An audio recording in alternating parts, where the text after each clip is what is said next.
Good morning, YouTube. Gen Man here. Haven't done a video in a little while. This was actually a 20 kilowatt generator that I did a valve adjustment on about a year ago when we had a big gnarly storm here. It's all cleared up now.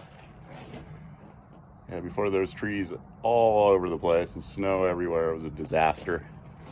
So today I'm just going to do a simple Schedule A service on this guy. Just pretty basic. Oil change, filter, and that kind of thing.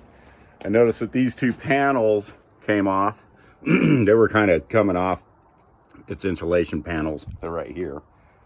It's pretty common. So what I do is I take some adhesive spray and I spray the back down, and then I spray these two panels down. Excuse me. And let them sit for a minute before I stick them back on there. So with the Schedule A, you definitely do want to take off this air cleaner and look under here. So it's pretty dirty. I'll replace it. But what you really want to look at is see down there in the bottom of the air box. You get a lot of condensation down there, and there's quite a bit down there. You get oil in there and you get a lot of water. Because when these are running and it's real, moist, a lot of moisture in the air, you're going to get this. I would imagine you get this probably in Florida and down south. We get it because, when it's snowing and raining, you get that. So you want to clean that out of there, get that all cleaned up. It's pretty common.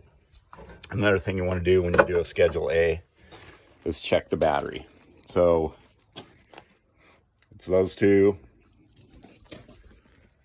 And that screw right there. Take this panel off. Make sure everything's off and your fuse is out. When this fuse is out, the generator will not be charging that battery. When you put it back in, it'll charge. So I'm going to go ahead and get started. I'm going to take this off. I'm going to do a battery load test on it and probably put some good battery juice on it, anti-corrosion. And I'm going to replace that air filter.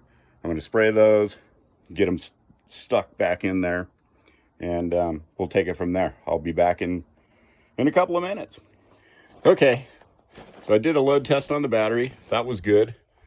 Replaced both those panels, put a little bit of that spray adhesive on there and replaced those. Cleaned out the air box, replaced the air filter.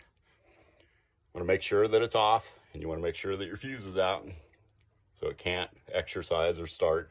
Or while you're cleaning it up, you accidentally hit the manual start button. So do that. And I'm doing a draining the oil right now. I carry an extra piece of hose with me. It's a 3/8 inch fuel line. It helps because generators are never on flat ground, at least where we are. As you can see, this one's kind of lifted up. It's about a foot off the ground. So I got that going. That takes a long time. I just put a set of vice grips on the end, holds it in there. Wait, you don't get any spillage. So next, what you want to do, hope the video is okay. I'm just using my phone today. So you want to do this filter. So the way I do it is I use one of these small paint things. I don't know what you call it. Paint thing. Loosen up your filter.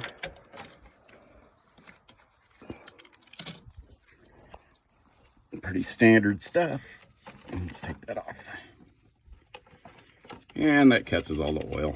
I've seen people do all kinds of other things.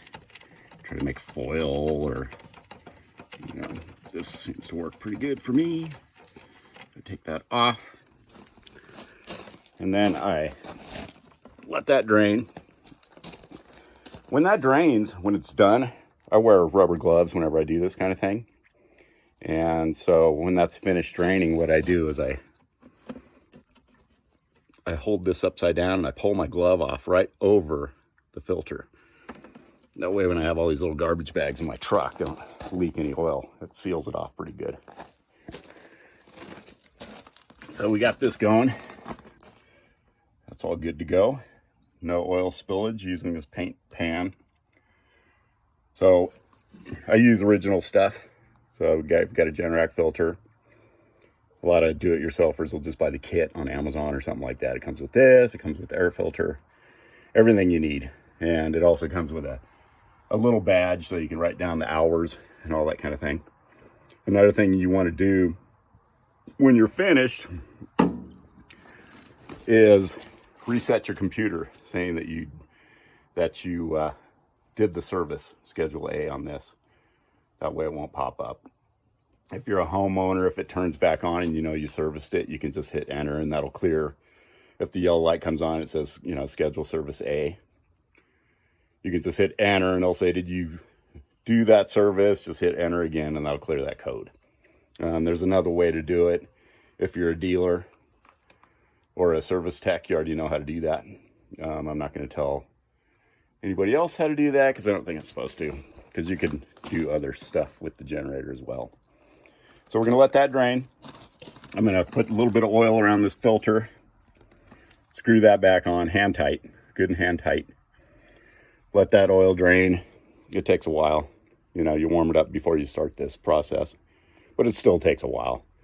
So I'm going to spin on a new filter with a little bit of oil in here, like I said. And when you finish, just do an overall inspection of the generator.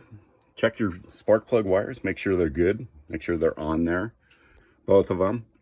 You know, look for any oil leaks, look for any copper under your stator here.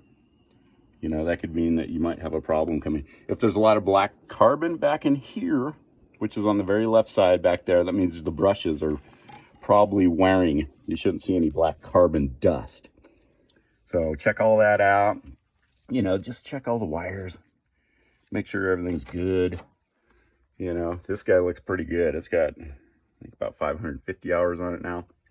Still looks real good because this guy maintains it. He has everything done that's supposed to be done to it. So that's how we do it. I'm just going to throw that filter on there. When this gets finished draining, I'm going to put some Napa 530 full synthetic. I like to shop at my local Napa, locally family owned. Support my locals. And I'm going to put 1.9 quarts back in this guy. And then when I'm done with that, I'm going to go ahead and start it up again. Let it run for maybe 5 minutes and just look everything over again and make sure that there's no oil leaks, that the filter's sealed good. And that's about it. Until next time, Gen Man out.